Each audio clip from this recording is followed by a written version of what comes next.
College खत्म होने के बाद मेरे पास कोई बहुत ज़्यादा कॉर्पोरेट एक्सपीरियंस नहीं था। तो हम लोग डिस्कस कर लेंगे आज इस रेज्यूमे के बेसिस पे कि किस तरीके से इसको बनाया जाता है। मतलब बीए वाला बच्चा भी गूगल में जॉब कर सकता है इसके थ्रू। सबसे बड़ा क्वेश्चन और सबसे बड़ा डर मेरे अंदर यही था, क्योंकि मेरा लगभग 2.5 साल का करियर गैप था। इस टाइप के क्वेश्चन पूछे जाते हैं क्योंकि वो एक मेन राउंड हम लोग कह सकते हैं सिलेक्शन का। अगर चीज़ें में मैटर करते तो शायद मेरा सिलेक्शन ना होता। जैसे पिछले कोहॉर्ट में भी मैंने पार्टिसिपेट किया था एंड उसमें मैं ऑनलाइन चैलेंज के बाद रिजेक्ट हो गया था। कौन सी टेक्निकल स्किल्स चाहिए होती है एज अ डाटा एनालिस्ट बनने के लिए? अब यार हम लोग हमारे मतलब इम्पोर्टेंट वाले क्वेश्चंस पे जाते हैं जो बहुत सारे बच्चे वेट करते हैं, सैलरी वाला। सो हेलो एवरीवन, सो आपका पहले एपिसोड में स्वागत है। हम लोग एक नई फ्री सीरीज आप लोगों के लिए स्टार्ट कर रहे हैं जिसका नाम है करियर कार टॉक्स, जहां पर हम लोग इंडिया के टॉप कंपनीज के एम्प्लॉइज का पॉडकास्ट करने वाले हैं, जहां पे हम लोग सब कुछ जानेंगे कि उनकी जॉब कैसे लगी, अभी कितना वो अर्न कर रहे हैं और कैसे उनका सिलेक्शन हुआ था, सिलेक्शन के लिए उन्होंने कौन सा रिज्यूमे यूज़ किया था, ये भी हम लोग डिस्कस करने वाले हैं। आज आप लोग देख पा रहे होंगे मेरे साथ है समर्थ, जो कि अभी गूगल में अप्रेंटिस है, जो कि डाटा एनालिस्ट की फील्ड में। तो सबसे पहले तो यार समर्थ, आपका वेलकम हमारे चैनल पे। एक थोड़ा सा इंट्रोडक्शन हम आपके बारे में जानना चाहेंगे यार। First of all thank you for inviting me and this is my first podcast after Google. So मेरा नाम समर्थ है एंड मैं सहारनपुर उत्तर प्रदेश से बिलोंग करता हूँ एंड क्वालिफिकेशन वाइज मैंने बीटेक करी है कंप्यूटर साइंस में चंडीगढ़ इंजीनियरिंग कॉलेज से। ठीक है, तो यार डाटा एनालिस्ट ही क्यों? जैसे आपने इंजीनियरिंग करी है, बहुत सारे ऑप्शन थे आपके पास, web development, android development, data analyst ही क्यों आपने सेलेक्ट किया? पीयूष, जैसा कि हम लोग जानते हैं इंडिया में एक इंजीनियरिंग को छोड़ के सब कुछ कर लेता है। तो I was not well in coding and data scientist, ये वर्ड मैंने अपनी फोर्थ ईयर में सुना था जब हमारी प्लेसमेंट चल रही थी अपने एक दोस्त से, बट उस वक्त मुझे इसका कुछ पता नहीं था ज़्यादा। And I started my career as business development training in Byju's, but उसके बाद because I was a technical graduate, so मुझे कुछ टेक्निकल में करना था। So I was searching about the opportunities and platforms which I could do to enter into the technical field. So वहाँ से मुझे पता लगा डेटा एनालिस्ट के बारे में एंड मैंने स्टार्ट किया अपनी प्रोसेस को एंड उसके बाद आज मैं यहाँ। तो यार जैसे आप अभी गूगल में डाटा अप्रेंटिस हैं, तो मेन काम क्या होता है? अप्रेंटिसशिप और जो हमारी इंटर्नशिप होती है उसमें मेजर डिफरेंस क्या होता है? कि एक गूगल में अप्रेंटिसशिप होता है, एक गूगल में इंटर्नशिप होती है, तो उनमें एक मेजर डिफरेंस आप बताना चाहो? बेसिकली ये अप्रेंटिसशिप गूगल का एक नया इनिशिएटिव है एंड अप्रेंटिसशिप बेसिकली आपका लर्न प्लस ग्रो एक प्रोग्राम है, जिसके अकॉर्डिंग सबसे पहले गूगल ही आपको आपका 80% टाइम वर्क में होता है, 20% टाइम आपका लर्निंग होता है। तो गूगल की एक थर्ड पार्टी एप्लीकेशन आपको ट्रेन करती है सारी स्किल्स में which are required to be a data analyst. And उसके बाद जब आप सीख जाते हो तो आप गूगल की टीम के साथ ही गूगल के प्रोजेक्ट्स में काम करते हो, जिससे आपको सारी चीज़ें पता लगती है कि कैसे आप काम करते हो। और यार जैसे आपने अभी गूगल में अप्रेंटिसशिप हो आप, और इससे पहले आपने कोई इंटर्नशिप या फिर कोई वर्क एक्सपीरियंस आपके पास पहले कॉलेज खत्म होने के बाद आपने कोई लिया था या फिर कॉलेज टाइम में लिया हो? कॉलेज खत्म होने के बाद मेरे पास कोई बहुत ज़्यादा कॉर्पोरेट एक्सपीरियंस नहीं था। मैंने सबसे पहले जैसे मैंने बताया बायजूस में बिजनेस डेवलपमेंट ट्रेनिंग था मैं, लेकिन वो 1 मंथ का एक्सपीरियंस था।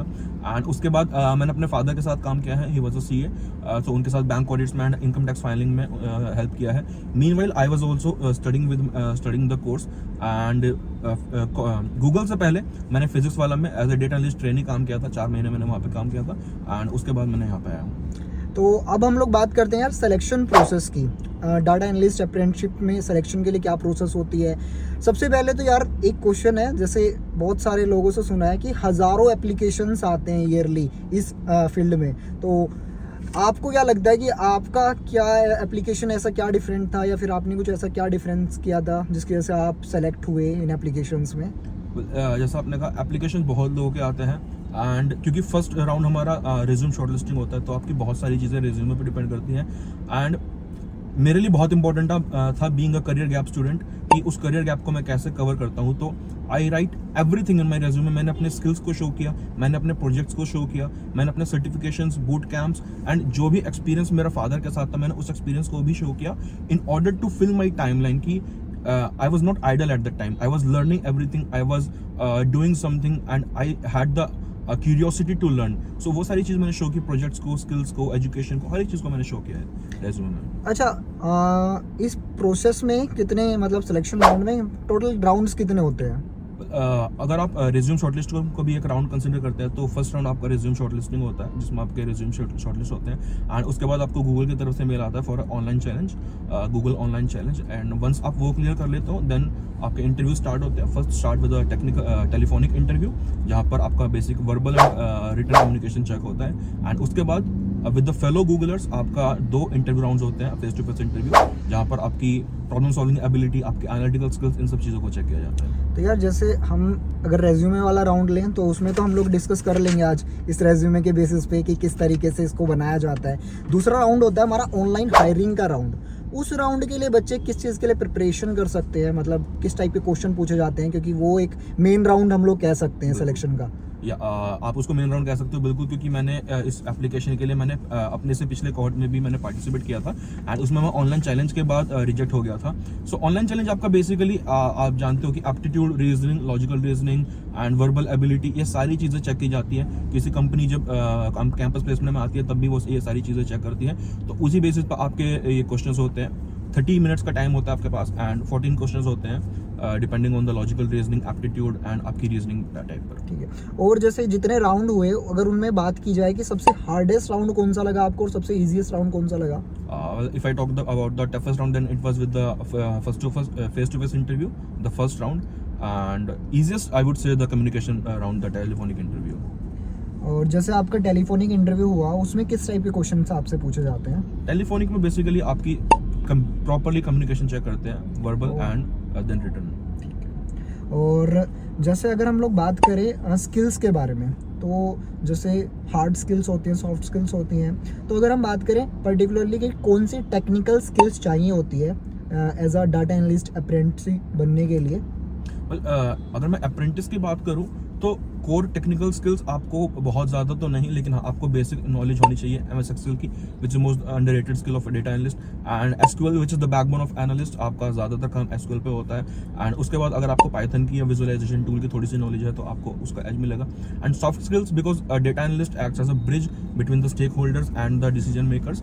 सो आपको आपकी कम्युनिकेशन, आपकी आप storytelling, I would say one of the most important skill, how you create the story from the data, because stakeholders आपको data नहीं देखेंगे, वो सिर्फ आपकी बात सुनेंगे कि आप क्या कहना चाह रहे हो। तो वो सारी चीज़ आपकी बड़ी इंपॉर्टेंट होती है। और जैसे आपने बताया रेज्यूमे राउंड भी एक इम्पोर्टेंट राउंड होता है, तो अगर हम बात करें रेज्यूमे की, तो ऐसी कौन सी चीज़ें आपको लगता है कि आपने अपने रेज्यूमे में मेंशन की थी जिसकी वजह से मतलब आपका सिलेक्शन हो पाया?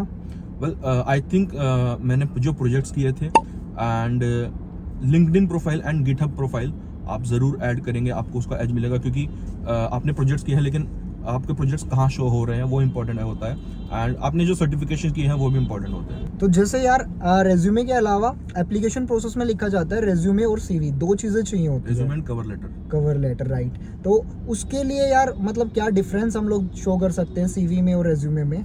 रेज्यूमे बेसिक आपका सारी चीज़ को कंटेन करता है, स्किल्स को, सर्टिफिकेशंस को, प्रोजेक्ट्स को, and cover letter is basically short summary about yourself कि आपने क्या किया है along with the education or your achievements or certifications in I think it's 300 words written है कि 300 words में आप छोटा सा अपने आप को डिस्क्राइब करते हो, which helps the hiring person to know about you, to know about the candidate। यार रेज्यूमे के लिए कोई पर्टिकुलर स्किल्स जो आपको लगती हो कि हमें वो तो ऐड करनी ही चाहिए, या फिर कोई ऐसा कीवर्ड जो कि सिलेक्शन में आपके चांसेस बढ़ा दे? आई थिंक आप जिस भी अप्रेंटिसशिप के लिए अप्लाई कर रहे हो उससे रिलेटेड जो भी कीवर्ड्स हो सकते हैं एंड उससे रिलेटेड जो मेन स्किल्स है आपको ज़रूर ऐड करनी चाहिए। तो जैसे अभी आप गूगल में डाटा एनालिस्ट अप्रेंटिस हैं, तो CGPA मैटर करती है क्या इस रोल के लिए? अगर CGPA मैटर करते तो शायद मेरा सिलेक्शन ना होता। Great, right. तो अगर हम लोग बात करें करियर गैप की, कि करियर गैप अगर हो जाता है कभी तो वो मैटर कितना करता है मतलब अच्छी जॉब लेने के लिए? सबसे बड़ा क्वेश्चन और सबसे बड़ा डर मेरे अंदर यही था, क्योंकि मेरा लगभग 2.5 साल का करियर गैप था। लेकिन जैसा मैंने आपको कहा कि मैं उस करियर गैप में, it was not actually a gap, it was a process, I was learning, I was working, I tried out different things because that was the age to try out different things, and then I come up to the conclusion that I want to become a data analyst.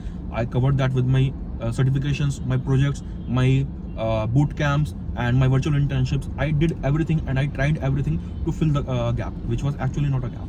मतलब अगर कभी gap आ जाए तो हम आज के time पे इतनी चीज़ें आ चुकी है, ऑनलाइन भी ऑफलाइन भी, हम उसको कवर कर सकते हैं इसलिए, अगर करना चाहें, अगर हमारा गोल। अगर हम बात करें कि प्रिपरेशन की, कि आपने इस रोल के लिए प्रिपेयर कैसे किया, जो भी जितने भी राउंड थे उनके लिए यार कोई कोर्स बताना चाहो आप, या फिर कोई भी रिसोर्स जहाँ से आपने प्रिपेयर किया हो? वेल एक्चुअली अगर आप मेरी बात करोगे प्रिपरेशन की, तो मेरी प्रिपरेशन गूगल अप्रेंटिसशिप के बाद नहीं, उससे पहले ही शुरू हो रही थी, because I was also doing I had done a data analytics boot camp. So उसके बाद से मेरी जॉब सर्च की जर्नी चल रही थी। सो मेरी जो प्रिपरेशन थी पिछले 6 महीने से चल रही थी, एंड उसमें जितने भी मैंने इंटरव्यूज दिए थे, जो मेरे फेलियर्स थे, those failures led the way to the success in this apprenticeship. So अगर हम बात करें प्रोजेक्ट्स की कि आपने जो प्रोजेक्ट्स ऐड किए वो कब बनाए थे, और किस टाइप के प्रोजेक्ट्स हम लोग अपने रिज्यूमे में ऐड अप कर सकते हैं? ये आपने काफ़ी अच्छा क्वेश्चन पूछा। प्रोजेक्ट्स में आज के टाइम पे आपको बहुत सारे प्रोजेक्ट्स ऑनलाइन मिल जाएंगे, यूट्यूब पे गाइडेड प्रोजेक्ट्स बहुत मिल जाएंगे, एंड काफ़ी लोग चैलेंज आपको लिंक्डइन पे चैलेंज होते हैं जिसमें पार्टिसिपेट करते हैं। मेवा एनालिटिक्स चैलेंज है, कोड बेसिक्स के चैलेंज होते हैं, आप हर एक चीज़ पार्टिसिपेट कर सकते हो। बट मैं सजेस्ट करूंगा कि आप गाइडेड प्रोजेक्ट्स को यूज़ कीजिए सीखने के लिए, एंड उसके बाद एक खुद के डेटा सोर्स से खुद स्टार्टिंग से लेकर एंड तक आप प्रोजेक्ट बनाइए, क्योंकि वो किसी और के रेज्यूमे में नहीं होगा। गाइडेड प्रोजेक्ट्स हर किसी के रेज्यूमे में मिलेंगे, लेकिन गाइडेड प्रोजेक्ट से सीख के जो आपने खुद बनाया है वो जरूर शो कीजिए रेज्यूमे। ये बहुत अच्छी एडवाइस दी यार, मतलब बहुत लोग ये गलती करते हैं। अगर गलती की हम बात करें तो ऐसी कोई कॉमन मिस्टेक आपने फील की हो कि जो बहुत सारे लोग करते ही हैं, मतलब बच्चों को पता नहीं होता नॉर्मली तो कर देते हैं, ऐसी कोई मिस्टेक आपको याद हो? आई थिंक एक तो रेज्यूमे में ही मिस्टेक करते हैं हम लोग, सही से रेज्यूमे नहीं बनाते हैं, एंड उसको हम लीड बाई एजुकेशन करते हैं। अगर आपके पास एक्सपीरियंस है तो you should lead by experience. किसी भी तरह का आपको एक्सपीरियंस है, इंटर्नशिप एक्सपीरियंस है या वर्क का एक्सपीरियंस है, तो आप उससे लीड कीजिए, and lead with projects. Projects आपके स्टार्टिंग में ही होने चाहिए, कि स्टार्टिंग में आपका पोर्टफोलियो देखिए कि आपने करा क्या है, आपने पढ़ा क्या है वो बात की बात है, लेकिन आपने करा क्या है वो इंपॉर्टेंट होता है। अब यार हम लोग हमारे मतलब इम्पोर्टेंट वाले क्वेश्चंस पे जाते हैं जो बहुत सारे बच्चे वेट करते हैं, सैलरी वाला। इस प्रोग्राम में कहते हैं कि work and learn earn program है बेसिकली, जहाँ पे हमें सीखने को भी मिलता है और अर्निंग करने का भी मौका मिलता है। सैलरी भी पर्टिकुलरली मंथली दी जाती है बच्चों को। तो उस चीज़ में क्या होता है कि मतलब कोई एक्सपेक्टेशन की कितनी मिलती है कुछ, क्योंकि इसकी कोई किसी ने बताया नहीं है अभी तक, क्योंकि एक्चुअली एग्जैक्ट स्टाइपेंड बताना अलाउड नहीं है। लेकिन हाँ, अगर आप गूगल में काम कर रहे हो तो आपको पे की फिक्र करने की ज़रूरत नहीं है। किसी भी आप एमएनसी में स्टार्ट करते हो एज अ फ्रेशर, वहाँ से आपको ज़्यादा ही मिलता है, एंड आप किसी भी मेट्रोपॉलिटन सिटी में आके सर्वाइव कर सकते हो ईजिली, आपको इतना मिलता है। मतलब हम एक्सपेक्टेशन हाई रख सकते हैं कि मतलब आप ठीक ठाक एक्सपेक्ट है। कर सकते हो कि आप अच्छे से सर्वाइव कर पाओगे। ठीक है। और जैसे हम लोग बात करें एलिजिबिलिटी की, उसमें भी बच्चे कंफ्यूज है, क्योंकि आपने आई थिंक जब ज्वाइन किया था तो कोई एक्सपीरियंस नहीं मांगते थे, और अभी इन्होंने एक्सपीरियंस वगैरह भी कुछ एडअप कर दिया, क्योंकि इतनी लोग एप्लीकेशन आ चुके हैं उनके पास। तो कौन कौन मेनली एलिजिबल होता है गूगल में अप्लाई करने के लिए अप्रेंटिस रोल के लिए? आई थिंक कंप्लीट क्वालिफिकेशंस तो आपको लिंक पे जाके मिल जाएंगी, लेकिन हाँ, क्योंकि 1 ईयर एक्सपीरियंस लिखा है, तो मैं यही सजेस्ट करूंगा कि आपने कोई भी काम करा है, आपने कोई भी इंटर्नशिप करी है, कोई भी आपने ट्रेनिंग करी है, कोई भी आपने प्रोजेक्ट्स करे हैं, आप उसको जरूर शो कीजिए। ठीक है, एंड हाँ, आप प्रोजेक्ट्स को शो करेंगे तो आपके चांसेस मेरे अकॉर्डिंगली आपके हाई होंगे। ठीक है, तो हम लोग कह सकते हैं कि मतलब एनी डिग्री अप्लाई कर सकता है। जैसे आपने तो बीटेक की हुई है तो आपने अप्लाई किया, बाकी एक बीए वाला स्टूडेंट भी अप्लाई कर सकता है। हमारे बैचेस में हर इंडस्ट्री के हर कोर्स के बच्चे हैं, मतलब बीए वाला बच्चा भी गूगल में जॉब कर सकता है इसके थ्रू, मतलब इन फ्यूचर। तो अगर हम लोग यार फ्यूचर की बात करें कि इन फ्यूचर जैसे ये जो प्रोग्राम है वो 24 मंथ्स का होता है, तो आपने क्या एक्सपेक्ट किया है कि मतलब 24 मंथ्स के बाद क्या हो, मतलब फ्यूचर अगर आप सोचते हो कि किस टाइप से आगे बढ़ा जा सकता है? और 24 मंथ्स के बाद सबसे पहले तो मुझे यहाँ पे 24 मंथ्स में जितना ज़्यादा मैं सीख सकता हूँ उतना ज़्यादा सीखना है, and as a data analyst profile मेरी जो प्रोफाइल बनेगी, तो उसके बेसिस पर इफ गूगल अगर गूगल में अपॉर्चुनिटी है तो यहीं पर, वरना किसी बाहर की कंपनी में जहाँ पर आपको इंटरव्यू प्रोसेस में हेल्प होती है, तो डेटा एनालिस्ट ही आपको मुझे फॉरवर्ड करना है। ठीक है। और अगर हम एक टिपिकल डे की बात करें आपकी, जो डेली बेसिस पे आपका जाता है, तो उसके बारे में थोड़ा सा बताना चाहोगे आप, किस तरीके से स्टार्ट होता है, किस तरीके से? So basically day start with breakfast सबसे पहले, क्योंकि अगर आप गूगल में जा रहे हो तो आपको ब्रेकफास्ट भी मिलता है, ब्रेकफास्ट करता है, उसके बाद अपने डेस्क पे जाके काम होता है। आपका मैनेजर जो कुछ भी टास्क होते हैं वो आपको मिलते हैं, एंड कुछ टाइम आपका ट्रेनिंग का होता है, एंड उसके अलावा सॉफ्ट स्किल सेशंस भी आपके होते हैं। ट्रेनिंग पर स्टार्टिंग में ज़्यादा फोकस होता है, तो आपको ट्रेनिंग भी मिलती है, साथ में आपको वर्क करने का भी जितना आप टास्क में हेल्प कर सकते हो उसमें आपको मौका मिलता है। एक और चीज़ जो कि हमें गूगल में जाने के लिए बहुत मतलब एक्साइटेड कर देती है, पर्क्स एंड बेनिफिट्स जो मतलब बहुत ही अमेजिंग होते हैं, तो उसके बारे में आप बताना चाहोगे कुछ? पर्क्स एंड बेनिफिट्स आप जो कहोगे आपको यहाँ पर वो मिलता है। आपको ट्रांसपोर्ट मिलता है, सबसे पहले कैब फैसिलिटी मिलती है, पिकअप एंड ड्रॉप। उसके बाद आपको breakfast, lunch and micro kitchens, gym अगर आप ज़्यादा एथलीट हो तो जिम, अगर आपको काम करने के बाद आपको थकावट हो रही है या आपकी तबीयत ख़राब है तो आपको स्लीप रूम्स भी यहाँ पर अवेलेबल होते हैं। माइक्रो किचन्स हर ऑल्टरनेट फ्लोर्स पे आपको अवेलेबल होते हैं कि आपको आपकी सुविधा के लिए आप कुछ भी आप ले सकते हो। एंड मेडिकल बेनिफिट्स आपको मिलते हैं, वेलनेस सेंटर होता है, तो आपको बेनिफिट्स हर तरह के मिलते हैं। ठीक है, मतलब ज्वाइन करना बेटर है। दूसरा एक चीज़ और कि जैसे एक तो अप्रेंटिस होता है, एक फुल टाइम रोल होता है, इन दोनों में मतलब आप फील करते हो कोई डिफरेंस है जब आप गूगल में काम करने जाते हो, तो कोई एज मेजर डिफरेंस आप डिफरेंस सिर्फ आपकी टाइटल का है, हेडिंग का है। आप काम कर रहे हो तो आप फुल टाइम भी सेम जगह काम कर रहे हैं, डायरेक्टर भी सेम जगह काम कर रहे हैं, अप्रेंटिस भी सेम जगह काम कर रहे हैं। डिफरेंस सिर्फ ये है आप सीखते सीखते काम कर रहे हैं, वो लोग ऑलरेडी सीख चुके हैं एंड फुल टाइम काम कर रहे हैं। अच्छा, कुछ जनरल क्वेश्चन भी है यार हमारे। तो जनरल क्वेश्चन ये है कि यार कोई 3 ऐसी चीज़ें बताओ आप गूगल के बारे में जो आपको बेस्ट लगती है, और एक ऐसी कोई बेकार चीज़ जो कि आप फील करते हो कि नहीं इतनी अच्छी नहीं है गूगल में। अगर मैं 3 चीज़ों की बात करूँ तो सबसे पहले Google respects as employ. Google अपने एम्प्लॉयज़ के लिए बारे में बहुत सोचता है। अभी रिसेंटली आपने पैलेस्टीन एंड इजराइल में जो वॉर हुआ है उसके बारे में, तो वहाँ पर भी हमारा सेंटर था, तो हमारे पास मेल आया था दैट सुंदर sir he himself approached the 2000 employees and उनका बेनिफिट, उनकी वेलबींग को इन्होंने मेक श्योर करा। एंड उसके अलावा यहाँ पर जो पीपल है दे आर वेरी अप्रोचेबल। आप किसी को भी कोई भी प्रॉब्लम है, you just need to ask anything. तीसरी thing, the perks and benefits, you feel blessed to work at Google. आपको किसी भी चीज़ की यहाँ पर प्रॉब्लम नहीं होती, आप सिर्फ अपने काम पर ध्यान दे सकते हैं, आप रिलैक्स कर सकते हैं, आप हर चीज़ कर सकते हैं। बुरी चीज़ अभी तक तो मुझे कुछ नहीं लगी यहाँ पर, अभी तो I am enjoying the journey. अभी आपका अप्रेंटिस रोल भी चल रहा है ना, ठीक है। और ऐसी कोई क्रेजियस्ट थिंग जो आप बताना चाहो गूगल के बारे में, कोई फील की हो आपने? क्रेजियस्ट मुझे लगता है कि यहाँ पर लोग ही आपको इतने अच्छे मिलते हैं कि वो आपकी हेल्प को अपने काम से ज़्यादा ऊपर रखते हैं एंड आपकी हेल्प करने के लिए वो सब कुछ करने को तैयार होते हैं। अच्छा, अगर आपको एक दिन के लिए गूगल का CEO बना दिया जाए तो ऐसी कोई चीज़ जो आप चेंज करना चाहो गूगल के अंदर? आई डोंट थिंक कि मुझे कुछ चेंज करने की ज़रूरत है, मतलब सब कुछ परफेक्ट Perfect है। है। That's great. सो यार अगर आपके भी इससे रिलेटेड कोई क्वेश्चन है तो वो आप कमेंट बॉक्स में बता सकते हो। बाकी मैं समर्थ का लिंक्डइन अकाउंट जो भी हैंडल्स हैं वो सारे डिस्क्रिप्शन बॉक्स में आप लोगों के लिए ऐड कर दूंगा। वहाँ पे भी आप समर्थ से कनेक्ट कर सकते हो अपने डाउट्स के लिए, जो भी आपके इस रोल से रिलेटेड या फिर कुछ भी डाउट्स आते हैं तो समर्थ आप लोगों की हेल्प कर देंगे वहाँ पे लिंक्डइन के थ्रू। और इस वीडियो में गाइस बस इतना ही। Thank you for watching. Thank you so much Piyush. Thank you.